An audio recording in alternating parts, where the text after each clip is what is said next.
तो जय श्री राम मित्रों। तो जो भारत है एक गणतंत्र राष्ट्र है जहाँ स्वतंत्रता, समानता, एकता, बंधुता और एक चीज़ और है क्या, धर्मनिरपेक्ष राज्य की स्थापना की बात की गई है। इसकी जो प्रीलिम्स है या उद्देश्य का है। तो स्वतंत्रता कहाँ है, समानता कहाँ है? जब समानता की बात करते हो तो समानता तो है ही नहीं। जब आपने एक तरफ SC ST जनरल और OBC कैटेगरी में बांट दिया है लोगों को, तो समानता कहाँ रह जाती है? फिर आप बात करते हैं समानता देने के लिए ही आरक्षण दिया गया है।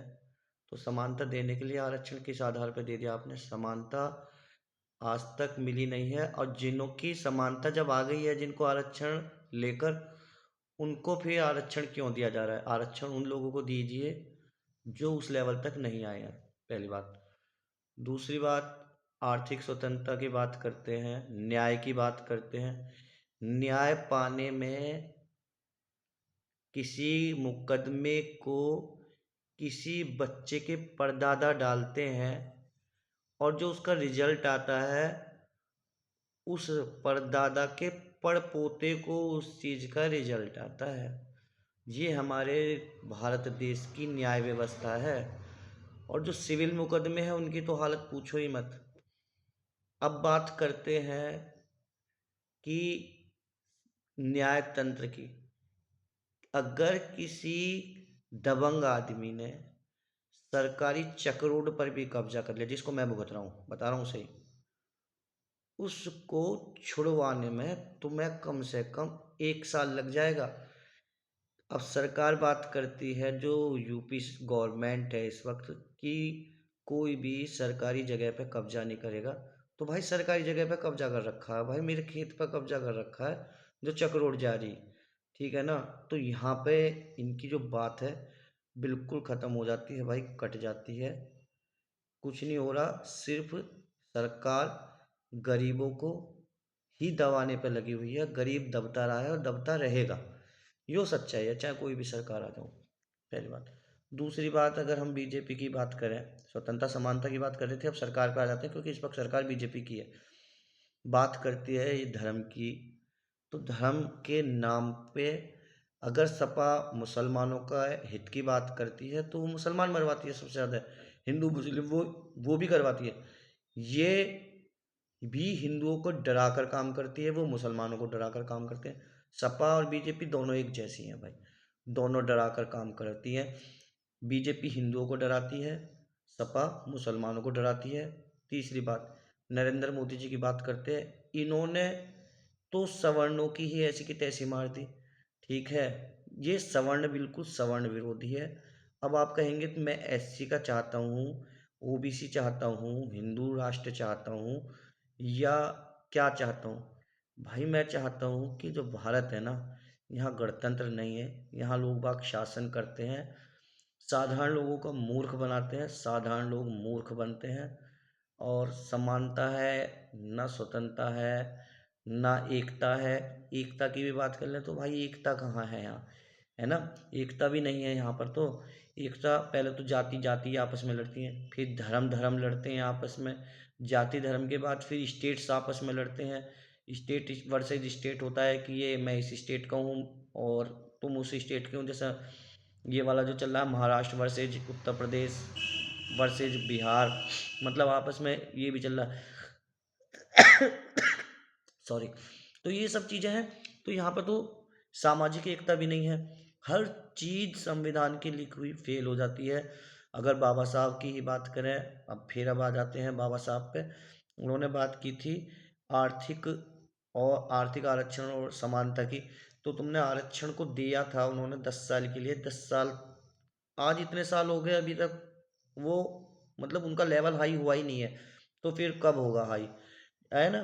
तो ये अपने हित के लिए उस लेवल को बढ़ाए जा रहे हैं, ठीक है? जो सवर्ण वर्ग है उसको तो बिल्कुल ख़त्म ही कर दिया है। और जब इनका जो आरक्षण है वो वर्टिकल तो चल ही रहा है, वर्टिकल तो दे ही रखा है कि भाई OBC हो गया, फिर SC ST इस तरह से दे दिया। OBC बेचारे, OBC भी कुछ नहीं कर पा रहे। OBC बेचारे वो 1-2% की लॉलीपॉप है, उसको मुंह में दे रखी है और उसको चूस रहे हैं और खुश हो रहे हैं कि भाई आज तुम्हारी OBC वालों की फीस में कोई छूट नहीं है, चलो 2-4 साल की एज में छूट हो जाती भी है, ठीक है ना, तो उससे क्या फ़र्क पड़ रहा है कि तुम 40 साल के होकर या 45 साल के होकर नौकरी ले रहे हो, तुम्हारी परसेंटेज में कोई छूट नहीं, कितनी थोड़ी बहुत छूट होगी, फीस में कोई छूट नहीं, तुम्हें छात्रवृत्ति नहीं, ठीक है, जो ओबीसी वाले हैं उनकी बात कर रहा हूँ, तुमने बस ज़बरदस्ती मतलब जनरल कास्ट से भी हटके ओबीसी में आ गए, और तुम्हें कोई फ़ायदा ही नहीं हुआ, तुम्हें समझ रहे हो, मतलब ओबीसी वालों को भी, ठीक है, हम तो चाहते हैं कि चलो ओबीसी वाले भी चलो नौकरी ले लें। एससी वर्ग में सिर्फ फ़ायदा वो ही ले रहा है जिसने एक बार फ़ायदा ले लिया, वो ही फ़ायदा लिए जा रहा है, चाहे मतलब टीना डाबी का एक एग्जाम्पल ले लो। टीना डाबी पर जनरल जो मेरिट लगी थी वो पार नहीं हुई थी, बल्कि वो जो एससी एसटी वाली जो मेरिट थी उसके दम पे उसने टॉप किया था। तो ये हमारे देश की आरक्षण व्यवस्था है कि भाई इस तरह से शोषण जो वास्तविकता में हो रहा है वो सवर्ण और ओबीसी वर्ग का हो रहा है, जो शोषण की भी बात की जाए, समानता और स्वतंत्रता तो कहीं है ही नहीं। बाकी की और अन्य समस्याओं की क्या बात करें कि देश की स्थिति कैसी है कि बद से बदतर होती जा रही है। कि इससे अच्छा तो जब अंग्रेज थे तब थे कि जो पढ़ा लिखा था वो कम से कम नौकरी कहीं ना कहीं पा लेता था। इस वक्त एजुकेशन का जो स्तर देखा जाए तो एजुकेशन का स्तर इस तरह का है कि इनको 100% एजुकेशन रेट लाना है, भले ही नौकरी लगो ना लगो, भले ही बच्चों पे कुछ आता हो ना आता हो, नए नए एग्ज़ाम कराने के ढर्रे रख दिए हैं, 8वीं तक कोई फेल नहीं होने का ये नियम रख दिए हैं, बच्चा पढ़ना ही नहीं चाहते, नियम अनुशासन कानून विद्यालयों में रहे नहीं है, ठीक है ना, कोई भी कि तुम डंडा रख दो, ठीक है, तो जब अनुशासन है ही नहीं तो बच्चे पढ़ेंगे कहाँ से, है ना, कि सबको पता है कि सब पास हो जाते हैं। और स्थिति सरकारी विद्यालयों की ऐसी है कि टीचर्स भाई बहुत मेहनत के साथ टीचर बन के जाता है और फिर वहाँ उसको मतलब एक रेस्पेक्टेड जो एक ऑक्यूपेशन है, प्रोफेशन है, वहाँ पे ऐसे ऐसे बच्चे उसको उल्टा सीधा बोल देते हैं कि हाँ ये बच्चे हैं, बच्चों की ज़िंदगी ख़राब हो जाएगी, इस आधार पर बच्चों को कुछ कहा नहीं जाता, जो टीचर से अपनी बेइज्जती करवाते हैं, जो इतने साल पढ़ कर जाते हैं इतनी मेहनत के साथ। तो परंतु गलती किसकी कि टीचर है, टीचर पढ़ा लिखा है, ये स्थिति एक टीचर की होती है ना। और लगता भी चाह रहा है इतनी देर से, अब प्राइवेटाइजेशन में तो इससे भी ज़्यादा बुरी स्थिति है, ठीक है, फीस उनकी कितनी कितनी है, कितना कितना कमाते हैं, और सरकार अपना लगी हुई है कि भाई जहाँ है जैसे है प्राइवेटाइजेशन प्राइवेटाइजेशन हर चीज़ का, विशेषकर ये जो बीजेपी सरकार है, बीजेपी सरकार हिंदुओं को सिर्फ खोखला बना रही है, नौकरियों को ख़त्म कर रही है, और वास्तविकता ये भी है कि ये देश को बेचने का ही काम कर रही है ना, ये अमीरों को देश बेच रही है, जैसे अडानी है और अंबानी है, जैसे अभी तुमने इंडिगो एक्सप्रे उसका एरोप्लेन वाला जो मामला देखा था।